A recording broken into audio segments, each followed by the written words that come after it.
Hey English 11, Mr. Nass here. Welcome to Unit 2. This unit is called Rhetorical Analysis.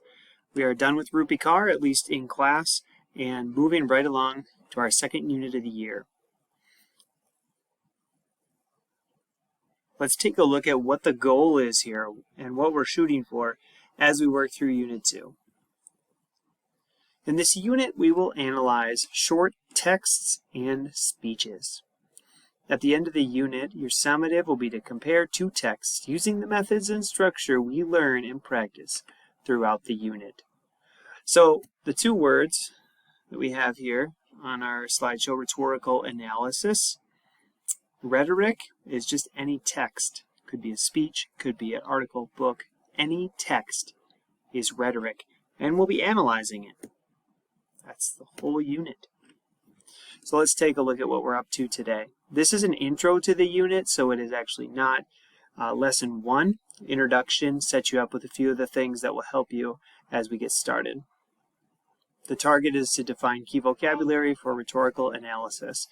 First, we'll take a minute to talk about picture-in-picture extension that might help you out as you continue to work through modern classroom units, and creating a unit vocabulary Quizlet.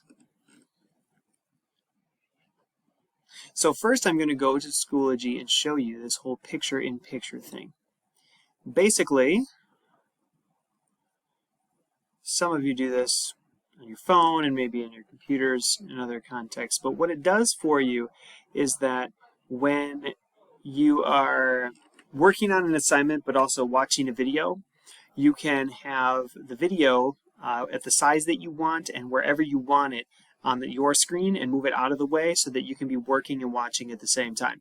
So it's really helpful because in some of our units you've had to click back and forth between video and work, and so this just makes it a little easier for you. So the must-do is to watch a video explaining the picture-in-picture extension, what it does and how to get it. And then also I have linked here the should-do, which is actually a link to the extension that you can download for Chrome, so this works for you.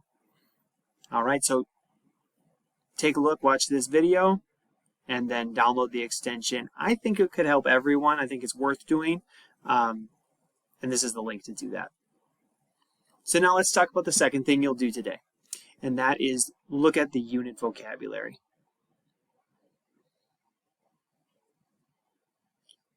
This is a vocabulary list of pretty much the vocab that we'll be repeating all the time throughout this unit. And so if you have a chance here now to create a Quizlet set, which is like a study set, and then you're able to study this vocabulary, you're going to do way better throughout this unit. Here's the vocab list.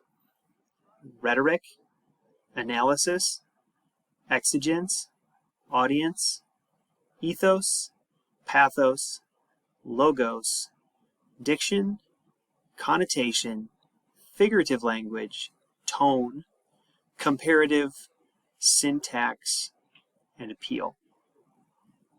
We're going to use these words and these terms throughout the unit, and so what you're going to do today as a must-do, this isn't a mastery check, this is a must-do, because it's, remember, introduction to the unit, so not assessing, but setting you up for success, is you're going to create a Quizlet vocabulary set. And if you've already done that, you don't need to watch me explain it again. But if you've never done that, I'm going to explain how to do that now. Right here, you'll submit the link to the Quizlet set. And that way I'll be able to check and give you credit for doing that. This is just a link to the Quizlet homepage. When you get there, you'll want to log in with Google.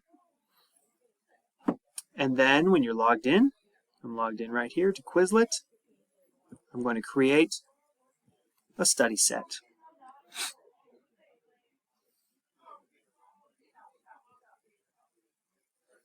The title would be probably English 11, Rhetorical Analysis. We don't need to add a description. And then Quizlet makes it really easy to work through this. You type in the first word, which is right here on our vocab list, rhetoric. And when I do that, it gives me some options. I'm just going with rhetoric. And then check that out. It gives me some options for the definition here. And I want to look for the one that looks like it has to do with reading and analyzing texts, or listening to speeches and analyzing texts. So it says the art of using language effectively and persuasively, effective writing or speaking, and then another similar definition down here. I like simple definitions, so I'm going to go with the second one here.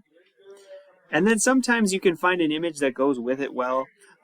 You don't have to do the image, but some people like that. So maybe I would do this microphone, and I'm done with the first word, okay? I'll do one more just to show you. Second word is analysis. So I just choose that, and here's a definition. And I don't have to use these definitions if I don't see one that works for what we're studying now, but if I do, I don't have to rewrite it. You could always look it up on a dictionary, but they give you some options here. A detailed examination of the elements of or structure of something. A process or result of identifying the parts of a whole and their relationships to, there's a little more to that definition. And then analysis. I'm not going to use the same word because that doesn't define anything. And I might actually take this one and shorten it. I don't want the long definition, so I'll just say a detailed examination. And I'm done. And then if I click on the images, yeah, maybe there's some decent ones there. I don't know. Maybe I'll use this one. Remember, you don't have to use the image, but you can if you want to. They give you some options. When you're all done, you click Create. And then to turn it in, check it out. You got the link right here. You just copy that link and submit that into the must-do assignment on Schoology. Now, the whole point of this is that now you've created your study set. You've created something you can study to learn this vocabulary. And so that means you have flashcards you can look at. Learn is a way where they quiz you on the meanings of the words and then automatically help you with the words you need more work on, and recognize when you know the definition of a word, you don't need to practice it anymore. Write and spell are not, I don't think, the most important ones to try. There's a matching game, which everybody enjoys, way to study the matching the words to the definition, and then gravity, where you have to type it out. It's another game. So my advice is flashcards, learn, and match. Those are the best three to try to learn the vocabulary. Okay, that is all we have for this introduction assignment. We'll be going on to lesson 1 here tomorrow, but wanted to give you a chance to create this Quizlet set. Maybe you want to pause the video so you have the vocab list here as you make it, and we will see you real soon.